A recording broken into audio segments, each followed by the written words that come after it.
Yo, what is happening, guys, and welcome back to the Let's Talk Fighting channel. As you can tell by the title and the thumbnail, today we will be talking about Misfits X the Zone Series 6 and giving our predictions for this thing. Now, I will admit, when this got announced, much like I believe it was Misfits 3, I kind of looked at it and I was like, I'm not really interested in this card. Like, I'll not make much content on it. And I didn't make content on it. But see, as it got closer to the time, and we had the press conferences with the face-offs, I'm very excited for this. And what I'm happy about, this is a big weekend for these type of fights. We got Misfits Friday. Then we got Kingpin, I'm pretty sure it's Saturday, with Ryan Garcia versus Tank on Saturday. This is a big weekend for boxing. YouTube boxing, but also mainstream boxing too. And I'm excited for it. And I'm in a good mood. But Misfits 6, I doubted it. But as time went on, as it got closer, I'm excited for it. This always happens. They always win me over in the end. And this is my predictions video. And we're going to get right into it. So first fight up, we got Kimbo Slice Jr. versus Rose. Now, watching their things, I think it's going to come down to Kimbo Slice Jr. just looks like a tough motherfucker. He's Kimbo Slice's son. So I think he's going to come down. I think he's going to outwork. I think he's going to hit very hard. I saw him on the pads. He looks deadly. He looks deadly. And I think he's going to win by TKO. I don't want to waste much time, kind of giving long-ass breakdowns. Simple as, I think he's going to come out. I think he's going to outbox him, but I think he's just more going to outbrawl him. I think he's going to have the heavier punches. And I think Rose isn't going to be able to handle it that much. And I think Kimbo Slice Jr. is going to win by technical knockout or knockout. But I'll say TKO. I think the ref probably jumps in and stops it if it's getting really rough. But hey, if we see a knockout, I ain't going to complain either. Moving on to the next fight, we got Uncle Pizza versus Yuddy Gang TV. Now, I don't know what the hell happened with the open workouts. The Uncle Pizza guy came down with the big pizza thing and started having people hit it instead of the pads. But you know what? He looked decent too. But the guy, Yuddy Gang TV, I think he was the guy at the press conference that was doing a lot of this, that was talking a lot. And I'm pretty sure they're in the same weight class as the likes of Walid Sharks and Dean the Great and all. Because if I'm not mistaken, I'm pretty sure that it was the Yuddy Gang TV guy that was talking shit to Dean, saying he's coming for him, saying that he was going to wipe out the entire division. And he seems confident. He seems very confident, but he's facing this Uncle Pizza guy. The Uncle Pizza guy actually apparently has been sparring with Dean the Great and been holding his own, so apparently he has some potential as well.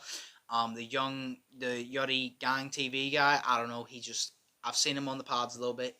He looks like he can go, you know what I mean? And it's a very tough decision because when I was planning this video, I had the Yuddy Gang TV guy, but now I'm kind of leaning towards more the Uncle Pizza guy. I don't know, but I'm going to go with my gut, which is the Yuddy Gang TV guy, and I think that he's probably going to win by stoppage. I think he's going to win by stoppage. I think they're just going to go for it, and he's going to win by stoppage. I think that's what it's going to come down to. But I'm cheering for the Uncle Pizza guy. I would like to see him win, but I think that's what's going to come down to. I think it's ref stoppage now. Next up, we got Chase Damore versus Stevie Knight. Now, Chase Damore obviously had a fight against Josh Bruckner. A lot of people make fun of him. We all have about the invisible punches that were thrown. Man was fighting. He's supposed to be fighting Josh Bruckner. Man started fighting Casper the Ghost midway fight. Started fighting his demons real quick. Stevie Knight obviously had some things to say. Stevie Knight's a reactor. I like him. I think it's going to come down to this one. Chase Damore has more experience. I think he's going to get in there, and I think he's going to have the better job than Stevie Knight. I think he's going to have the better, straight 1-2 than Stevie Knight. I think Stevie Knight's going to come in, and he's going to be the harder hitter. But because I haven't seen him box before, is he going to throw straight punches, or is he going to fling them? I do believe he will probably throw straight punches. Man's a big dude, so I feel like they will definitely hurt. And to be perfectly honest, I think this goes in the form of it's going to be a very sloppy type fight. It's going to be one of those ones. It starts off a little bit technical, but I think they're going to start the gas a little bit, and it's going to be quite a sloppy fight. It's going to be a heavyweight fight, to basically put it. It's going to be sloppy. It's going to start well, go downhill, but it's going to be entertaining type sloppy. I think that's what's going to happen.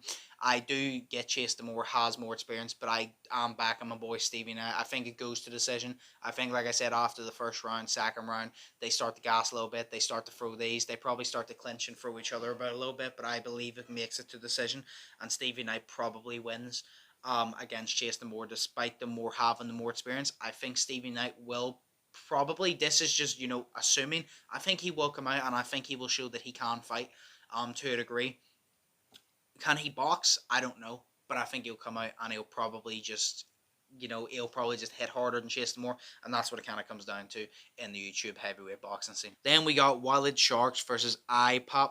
Now, I'm just gonna keep this simple. iPop, don't know much about him. Don't mean to disrespect him, but I'm gonna say the same thing about him that I said about the guy Wild Sharks. The two guys Wild Sharks were supposed to fight on the last card. I think Wild Sharks wins by knockout. I don't mean to underestimate the guys that Sharks is fighting. I haven't really seen them, but it's just seeing Sharks fight Dane the Great. It just gives me so much confidence that Sharks beat 90% of people, because I know he lost to Dane the Great because Dane the Great landed one. But if Dane the Great never landed that and it ended after that round, Wild Sharks was winning the decision because he was the far better boxer at that point. Dane the Great performed better afterwards, but he was the far better boxer on that night. So I just have full confidence that he's going to beat 90% of the people. And I feel like if they have the rematch, he has a chance to beat Dean the Great the second time. So I'm going to say Wild Sharks wins by knockout. I'm going to keep it short, sweet, simple. Knockout Wild Sharks. I'm putting my money, I'm putting my house on it.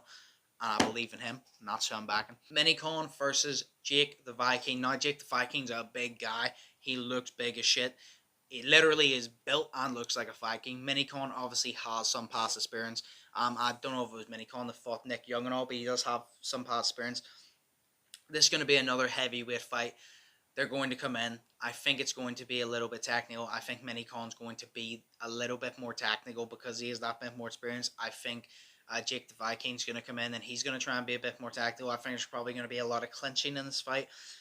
They're probably going to gas after the first couple rounds, and it's going to be a heavyweight fight, which means they're going to gas, they're going to get a little bit sloppy, but I think it's going to be entertaining sloppy. I think they're all going to go for it, and I think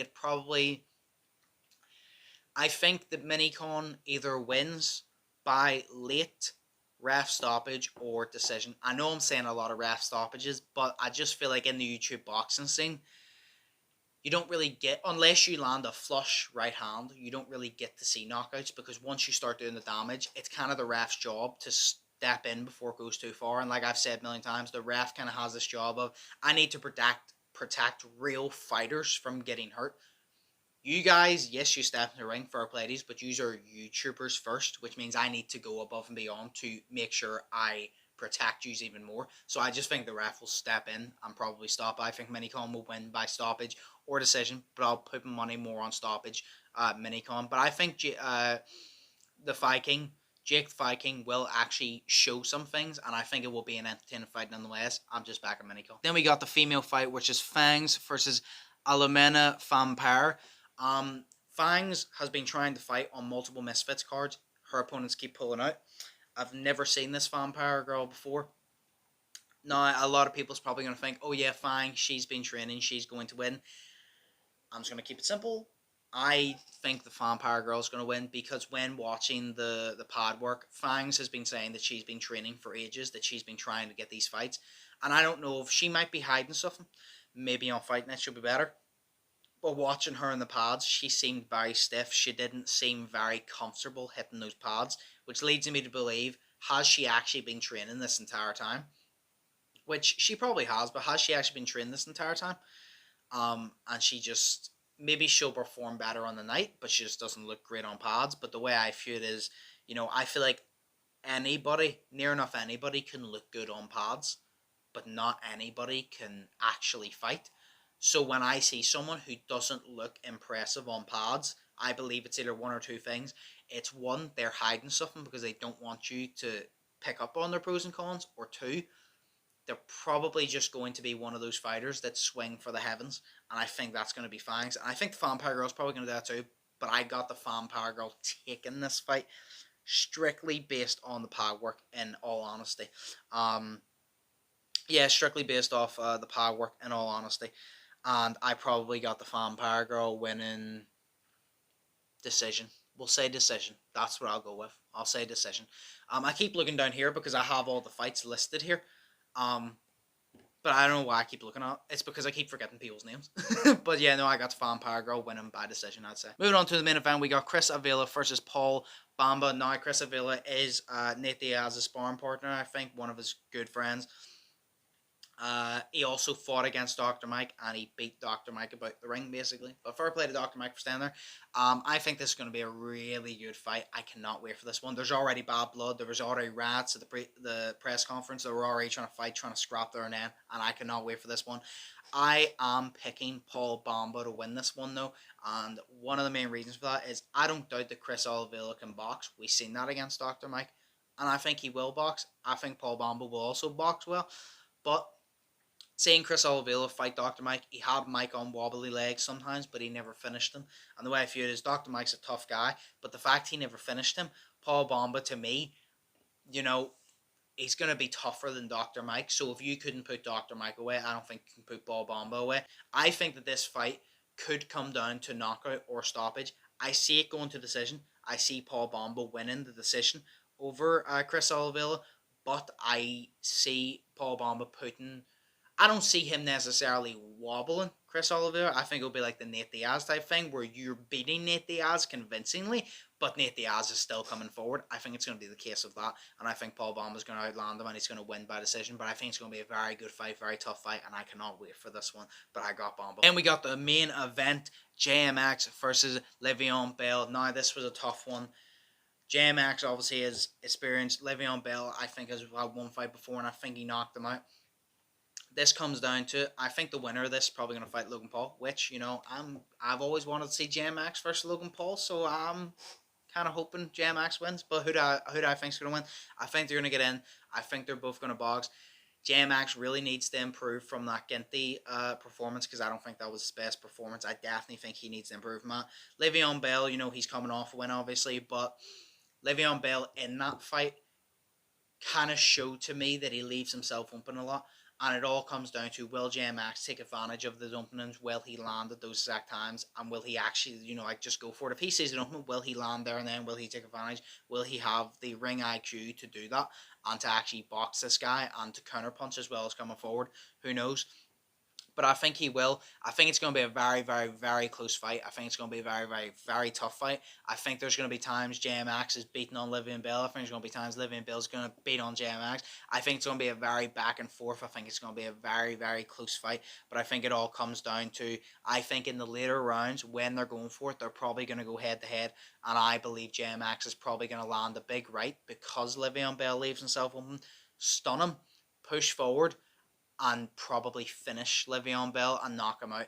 And that's how JMX is going to win. So I got JMX actually winning this fight in the later rounds, because I think Le'Veon Bell will leave himself open and JMX will land that big right flush and take advantage of it, push him. And I think he ends it there and then.